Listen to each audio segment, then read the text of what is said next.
تو اس لیے مسجدوں کی آبادی کی ایک شکل یہ ہے کہ مسجدوں میں قرآن کی تعلیم کے حلقے قائم کیے جائیں، اور یہ مسجد کا ایک مقصد بھی ہے۔ اور چوتھا مقصد علماء نے لکھا ہے کہ مسجدوں کے تعمیر کا مقصد یہ ہے کہ یہاں واعظ و نصیحت کی باتیں کی جائیں۔ جیسے آج جمعے کے دن یہاں بیان ہوتا ہے، تو اللہ کے نبی علیہ السلام بھی اسی طرح صحابہ کے اندر کوئی کمی بیشی دیکھتے یا کسی چیز کی طرف متوجہ کرنا ضروری سمجھتے، اللہ کے نبی علیہ السلام منبر پر تشریف فرما ہوتے اور حضرات صحابہ کو نصیحت فرماتے تھے۔ لکھا ہے کتابوں میں، ایک دن آپ نے لمبا وعظ فرمایا، فجر سے لے کر ظہر تک، ظہر سے لے کر عصر تک، عصر سے لے کر مغرب تک، اتنا لمبا وعظ ایک دن آپ نے فرمایا جس میں آپ نے قیامت کے قریب آنے والے فتنوں کی پیشین گوئیاں فرمائی۔ تو یہ مسجدوں کے مقاصد ہیں۔ مسلمانوں کو چاہیے کہ اپنی مسجدوں کو آباد کرنے کی کوشش کریں، اپنی مسجدوں کو آباد کرنے کی کوشش کریں۔ مسجدوں کی تعمیر اور مسجدوں کو آباد رکھنا یہ ہماری دینی ذمہ داری ہے، ایمان کا تقاضا ہے۔ مسجدوں کے ساتھ محبت یہ بھی ہمارے مسجدوں کے ساتھ رشتے کا ایک اسلوب ہے۔ اللہ کے نبی علیہ السلام نے فرمایا، من الف المسجد الفہ اللہ، کہ جو آدمی اللہ کے گھر مسجد سے محبت رکھتا ہے، اللہ تبارک و تعالی اس سے محبت فرماتے ہیں۔ مسجد سے محبت کی علامت یہ ہے کہ آدمی یہاں نماز کے پڑھنے کے لیے آئے، قرآن کی تلاوت کے لیے آئے، دینی تعلیم کے حاصل کرنے کے لیے آئے اور عبادت کے لیے یہاں آئے۔ تو جو آدمی مسجد میں اپنا وقت گزارتا ہے، اللہ کے نبی علیہ السلام نے فرمایا کہ قیامت کے دن اللہ تعالیٰ انہیں عرش کے سائے میں جگہ عطا فرمائیں گے، عرش کے سائے میں جگہ عطا فرمائیں گے۔ ایک بزرگ ہیں، وہ فرماتے ہیں کہ مسجدوں میں بیٹھے رہنے والے بیکار نہیں، مسجدوں میں بیٹھے رہنے والے عبادتوں میں لگ کر، قرآن کی تلاوت میں لگ کر، اللہ کی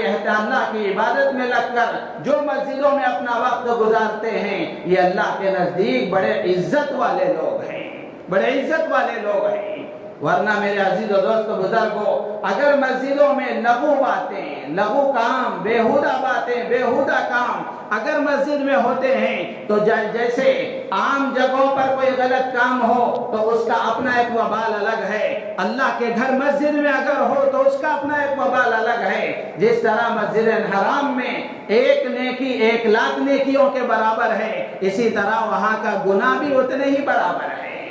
تو بالکل اسی طرح آدمی مسجد کے باہر کوئی غلط کام کرتا ہے تو اس کا اپنا ایک درجہ ہے، اللہ کے گھر مسجد میں اگر کوئی غلط کام کرتا ہے تو اس کا وبال اس کے حساب سے ہوتا ہے۔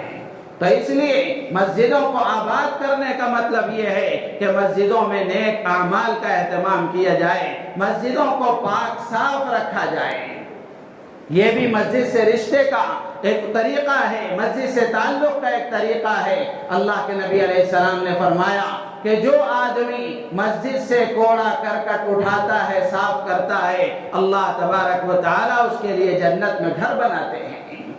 بے شمار فضیلتیں بیان کی گئی۔ ایک حبشی عورت یا ایک حبشی مرد مسجد نبوی میں جھاڑو دیا کرتے تھے۔ جب ان کا انتقال ہوا، غالباً عورت ہی تھی، انتقال ہوا، اللہ کے نبی علیہ السلام کو اس کی اطلاع نہیں ہوئی، انتقال ہوا، تدفین ہو گئی۔ بعد میں اللہ کے نبی علیہ السلام کو معلوم ہوا اور آپ نے پوچھا کہ اس عورت کا کیا ہوا، تو لوگوں نے بتایا کہ اس کا انتقال ہوا، تدفین ہو گئی۔ اللہ کے نبی علیہ السلام نے فرمایا کہ تم نے مجھے بتایا کیوں نہیں؟ پھر آپ علیہ السلام اس کی قبر پر تشریف لے گئے اور آپ نے وہاں نماز ادا فرمائی، دعا فرمائی۔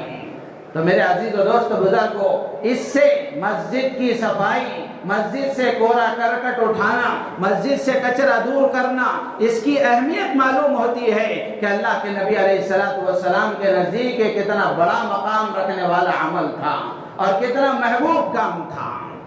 تو اس لیے مسجد کو آباد رکھنا، مسجد کی صفائی کرنا، مسجد میں خوشبو کا انتظام کرنا، مسجد میں روشنی کا انتظام کرنا، یہ ساری چیزیں مسجد سے تعلق کی علامت ہیں۔ تو اس لیے میرے عزیز و دوست بزرگوں، آج کے دن ہم سب کی ذمہ داری ہے کہ ہم اس بات کا عہد کریں کہ یہاں اللہ کے گھروں کو آباد کرنے کی ہم کوشش کریں گے۔ یہاں مسجدوں میں، نماز میں، مسجدوں کے ذریعے سے امن و امان کا پیغام دیا جاتا ہے، مساوات کا درس دیا جاتا ہے، انصاف کا سبق سکھایا جاتا ہے، محبت کا سبق سکھایا جاتا ہے۔ لیکن میرے عزیز و دوست بزرگوں، اس وقت ملک کی جو صورتحال ہے کہ آج انہی محبت کی درسگاہوں پر نہ جانے فرقہ پرستوں کی نگاہ پڑی ہوئی ہے۔ ضرورت اس بات کی ہے کہ مسلمان مسجدوں کی حفاظت کے لیے، مسجدوں کو آباد کرنے کے لیے اپنی غفلت کی نیند سے بیدار ہونے کی کوشش کریں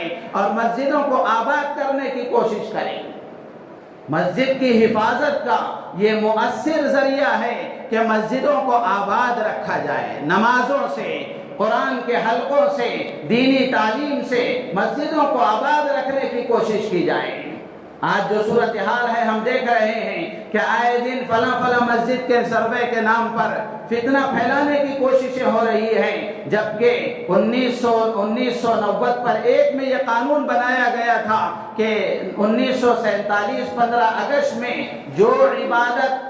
جس حیثیت، جو عبادت گاہ جس حیثیت پر تھی اس کو اسی حیثیت پر رکھا جائے گا، اس میں کوئی چھیڑ چھاڑ نہیں کی جائے گی۔ یہ قانون بنایا گیا تھا اور قانون بنانے والوں کے پیش نظر یہی بات تھی کہ ملک میں بسنے والے آپس میں پیار محبت سے رہیں، ایک مذہب والے دوسرے مذہب والوں سے چھیڑ چھاڑ نہ کریں، ایک مذہب والے دوسرے مذہب والوں کی عبادت گاہوں سے چھیڑ چھاڑ نہ کریں۔ اس کے لیے یہ قانون بنایا گیا تھا اور اس قانون کی تفصیلات میں باقاعدہ لکھا ہوا ہے یہ بات، اور اس کی شقوں میں یہ بات لکھی گئی ہے کہ 1947 15 اگست میں جو عبادت گاہ جس حیثیت پر جس جگہ قائم تھی اس کو اسی طرح مانا جائے گا۔ اس سلسلے میں جو مقدمات کورٹوں میں چل رہے ہیں ان کو منسوخ کر دیا جائے، ختم کر دیا جائے، اور نیا کوئی مقدمہ کوئی عرضی پیش کرے تو عدالتیں اس کو قبول نہ کریں۔ یہ قانون بنا ہوا ہے،